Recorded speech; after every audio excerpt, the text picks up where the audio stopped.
Welcome back to ABC General Hospital Spoilers channel. Today we will learn about the thrilling twists awaiting in the Wednesday, August 13th episode, where young Scout Quartermain mysteriously vanishes, Willow Tate unleashes her fury on Lucas Jones, and Britt Westburn crosses paths with the enigmatic Vaughn in a moment that promises jaw-dropping revelations. Diving right into the drama, Lulu Spencer finds herself in need of some inventive assistance and decides to seek out the most imaginative mind in her circle.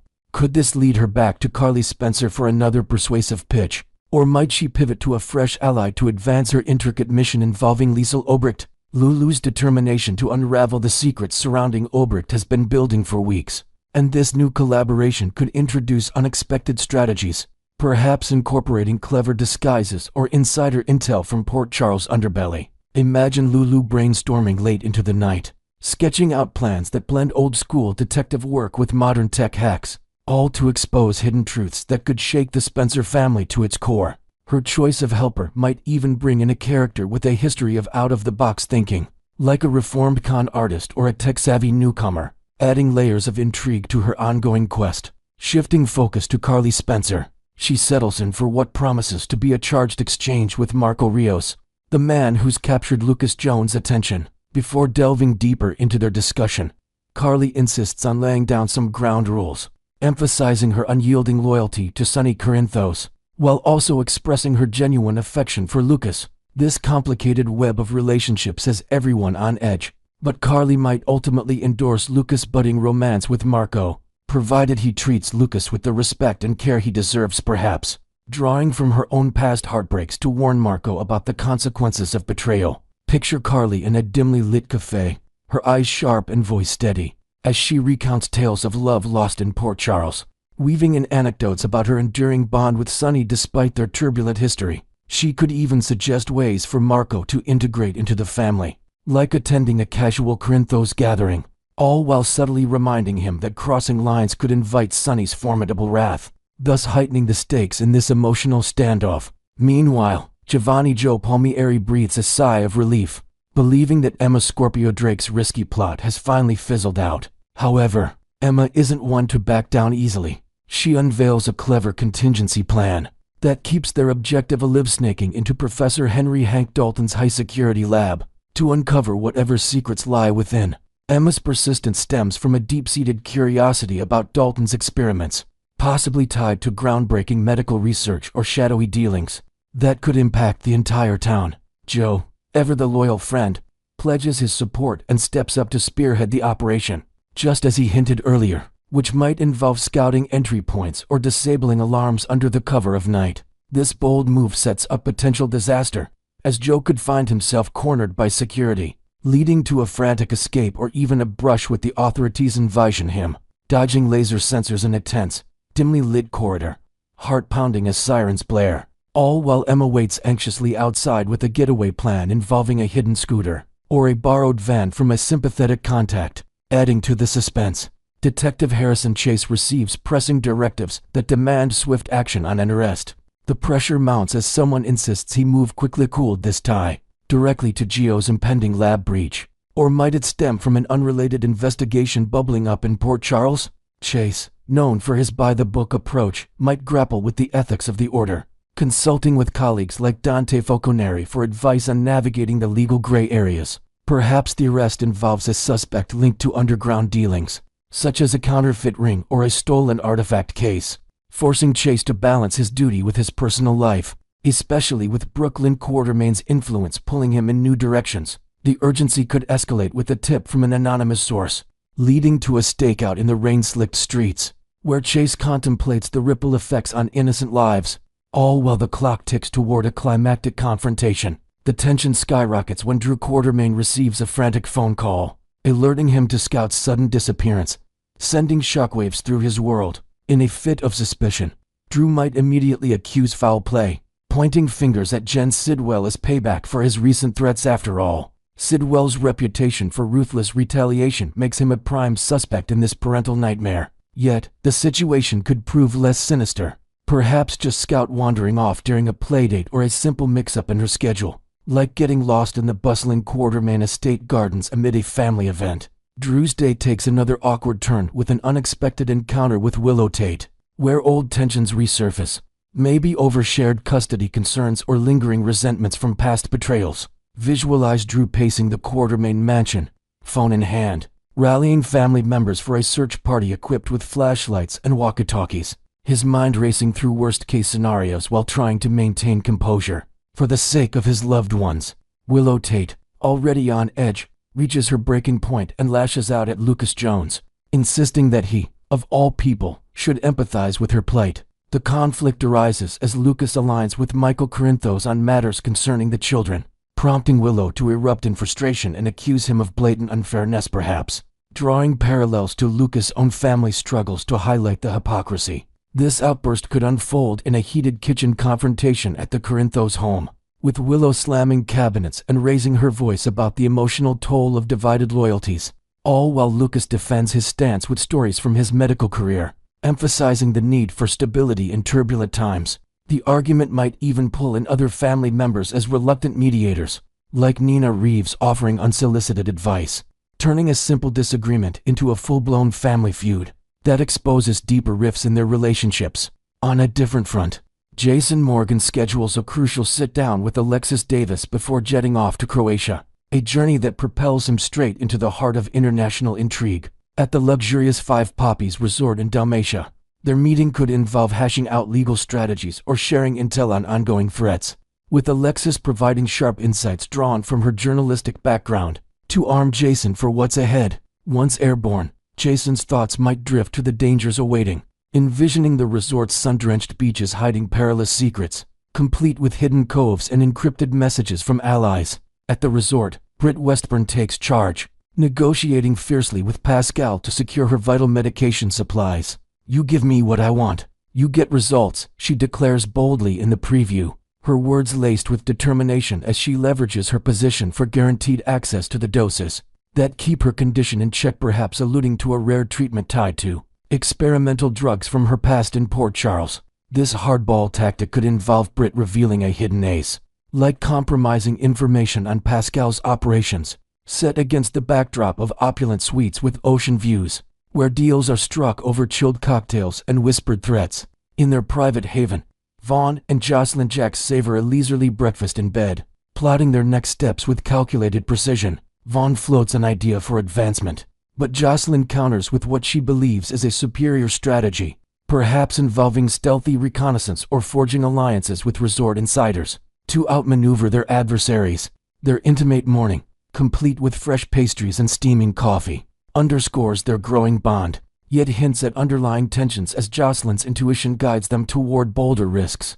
The episode's biggest shocker unfolds when Vaughn encounters Britt, casually assisting her with sunscreen application by the poolside, a seemingly innocent gesture that masks deeper connections.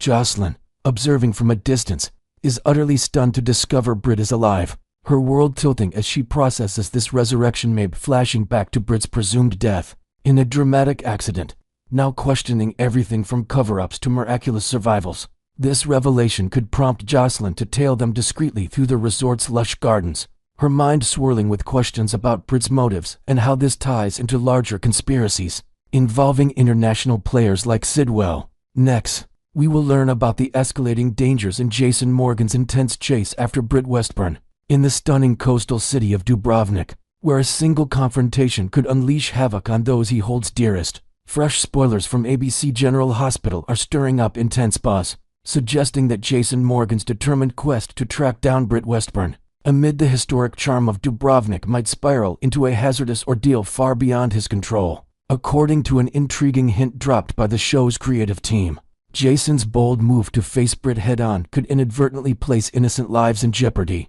with a special emphasis on one individual who shares an unbreakable connection with him. This revelation, shared through Soap Opera Digest, has set online forums ablaze with fervent discussions, as viewers scramble to piece together the puzzle of impending peril. Picture Jason navigating the winding, cobblestone streets of Dubrovnik's old town, his steely gaze fixed on the luxurious Five Poppies Dalmatia Hotel, unaware that his rival might trigger a domino effect of threats, perhaps involving shadowy figures from Britt's complicated past, who lurk in the resort's opulent shadows, ready to strike back at anyone associated with her pursuer.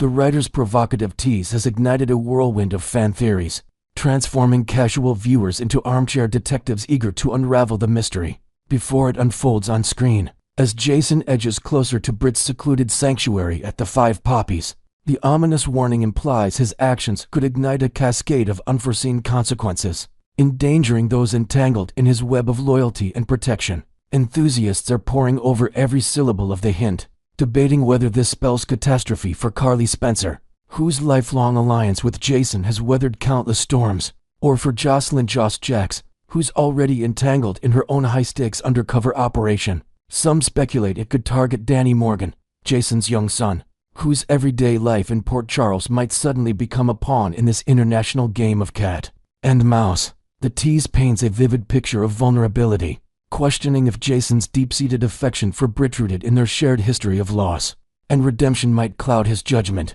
leading him to overlook warning signs like cryptic messages or suspicious tailing that hint at broader conspiracies involving global operatives or long-forgotten rivals. From his mobster days, delving deeper into the heart of the speculation, fans are fixating on identifying the most at-risk person in Jason's inner circle, imagining dramatic scenarios where his confrontation with Britt at the hotel room door escalates into chaos. Envision Jason kicking open the suite's heavy wooden door, only to discover that his impulsive entry has activated a silent alarm, alerting dangerous associates who then set their sights on retaliation. This week's cryptic advisory from the writers has sparked heated online debates, with many pointing to Jocelyn as the prime candidate for peril, given her secretive World Security Bureau assignment alongside the charismatic Agent Vaughn, which could collide disastrously with Britt's hidden agendas, perhaps involving stolen data or illicit dealings that overlap in unexpected ways. Others argue for Carly,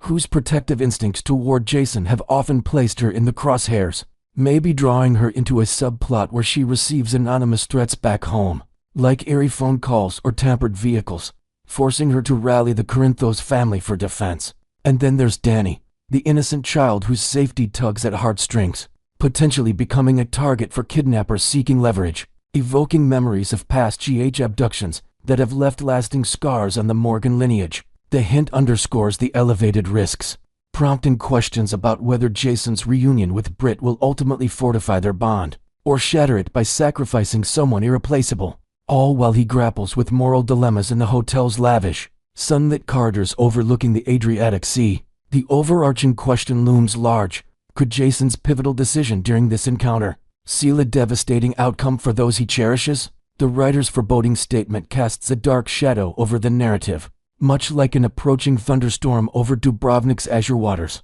As Jason's pursuit of Britt threatens to upend his carefully guarded world, will his face-to-face with her reveal the full extent of the danger to this close one?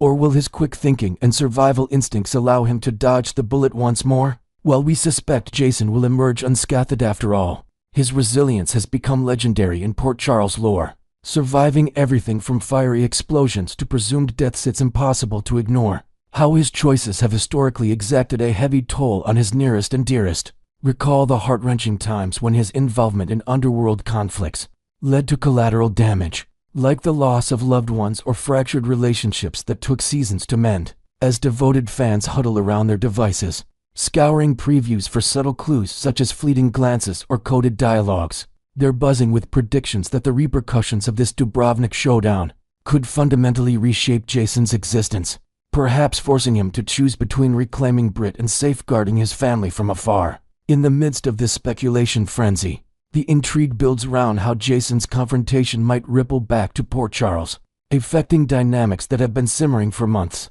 Imagine the tension escalating as news of the hotel encounter leaks, prompting urgent calls between characters like Sonny Corinthos and Alexis Davis, who might convene emergency strategy sessions to mitigate the fallout. Theories abound that the vulnerable figure could extend beyond the obvious suspects, perhaps even touching on Sam McCall's world through Danny, or linking to Jocelyn's mission in ways that expose Vaughn's true allegiances. The writer's clever ambiguity keeps everyone guessing, with some fans inventing elaborate fanfiction scenarios, where Jason discovers Britt allied with a new villain, like a rogue WSB defector, whose vendetta targets Jason's bloodline for maximum emotional impact. This layer of uncertainty heightens the drama, as viewers anticipate heart-pounding moments where Jason, armed with nothing but his wits and a concealed weapon, navigates the hotel's marble-floored lobbies and hidden passages, all while piecing together clues that could save the day or doom it. Ultimately, ABC General Hospital spoilers promise that Jason's bold move in Dubrovnik will not only test his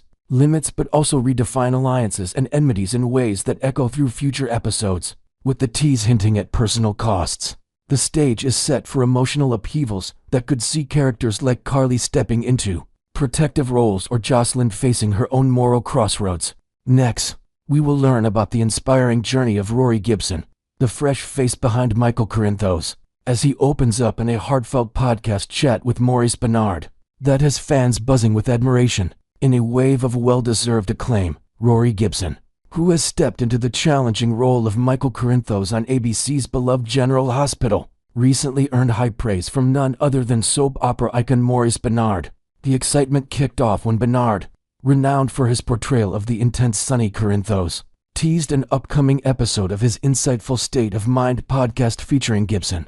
True to his word, the episode dropped this week, delivering a raw and engaging dialogue that left viewers even more enamored with Gibson's talent and resilience. Fans flooded social media with glowing reviews, highlighting how Gibson's authenticity shone through, making him an instant favorite in the Port Charles universe. Imagine the virtual cheers echoing online as clips from the podcast circulated, with commenters noting how Gibson's easy charisma and depth have seamlessly revitalized Michael's storyline, blending family drama with corporate intrigue in ways that echoed the character's complex heritage. The podcast kicked off in Benard's signature warm style, with the host welcoming his guest and diving straight into lighthearted banter about their formative years.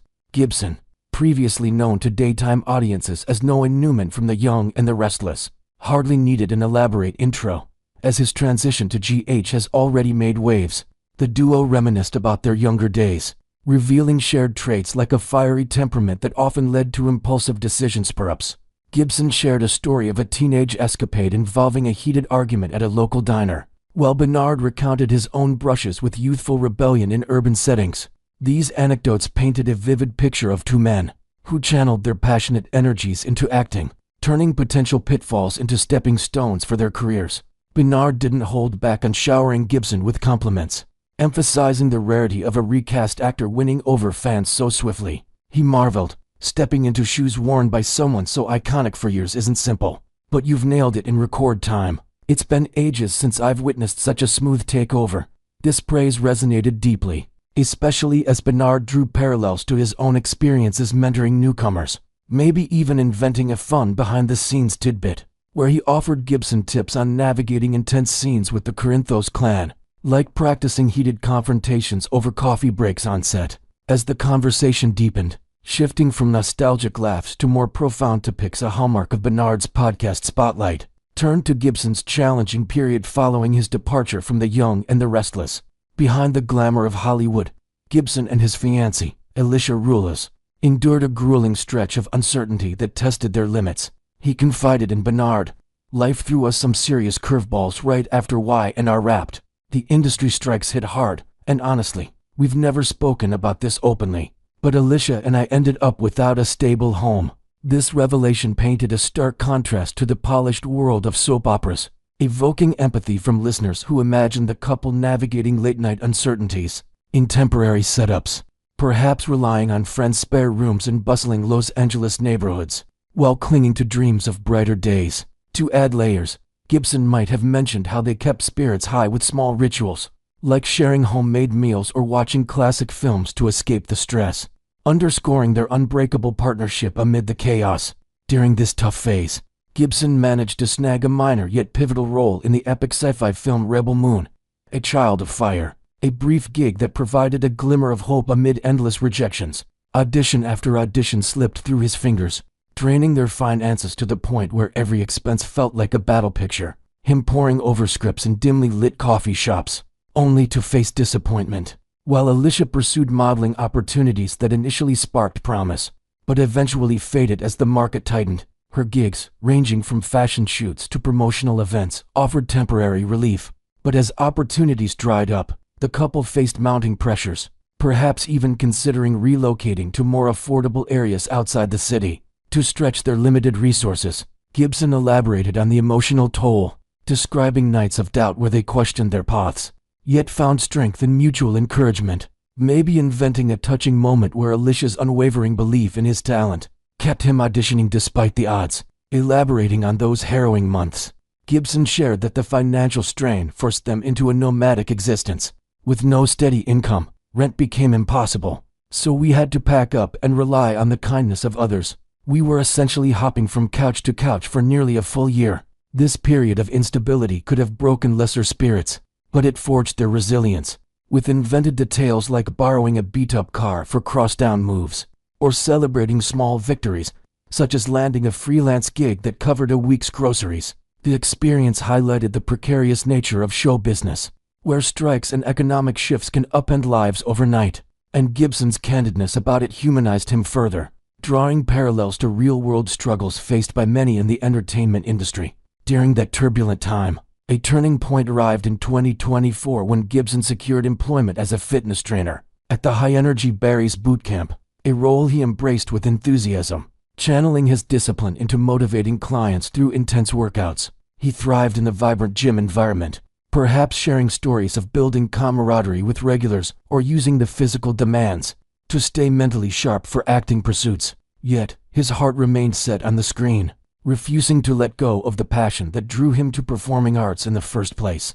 Envision him sneaking in script readings between training sessions, dreaming of roles that would showcase his range beyond the soap opera realm. Reflecting philosophically on his path, Gibson mused that without the ups and downs of his Y&R stint and the subsequent hardships, his current success might never have materialized. If those chapters hadn't unfolded exactly as they did, who knows where I'd be, he pondered, suggesting that the trials built character and opened doors to GH. In hindsight, he acknowledged feeling somewhat sidelined during his time as Noah Newman, a sentiment echoed by fans who felt the character deserved more dynamic storylines, perhaps involving deeper family conflicts or romantic entanglements that were teased, but never fully explored. Supporters online have long voiced that Gibson's talents were underused, with some inventing fan campaigns for his return in expanded capacities, now celebrating how GH has given him a platform to shine as Michael, infusing the role with fresh intensity in plots involving corporate rivalries and paternal bonds. The podcast episode has only amplified Gibson's rising star status, with Bernard's endorsement serving as a powerful boost in the competitive world of daytime TV. Fans are now eagerly anticipating how Gibson's real-life grit will translate into Michael's evolving arcs, perhaps drawing from his experiences to add authenticity to scenes of adversity. As Gibson continues to captivate audiences, this conversation reminds us of the perseverance behind the glamour, solidifying his place in the hearts of GH devotees.